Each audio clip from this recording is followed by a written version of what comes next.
पोफाळी पोलिसांची अवैध दारूवर धडक कारवाई। पोलीस स्टेशन पोफाळी यांच्या पथकाने बोथा येथे छापा टाकून अवैध दारू विक्री विरोधात मोठी कारवाई केली।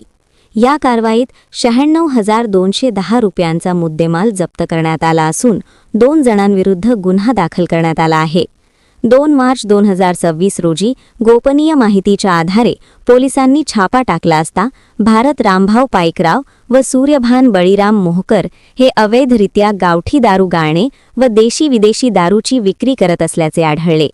पोलिसांनी 500 लिटर सळवा मोह, गावठी तसेच देशी विदेशी दारू असा एकूण 56,210 रुपयांचा मुद्देमाल जप्त केला। तसेच दुसऱ्या ठिकाणाहून 400 लिटर सळवा मोह किंमत 40,000 रुपये जप्त करण्यात आला।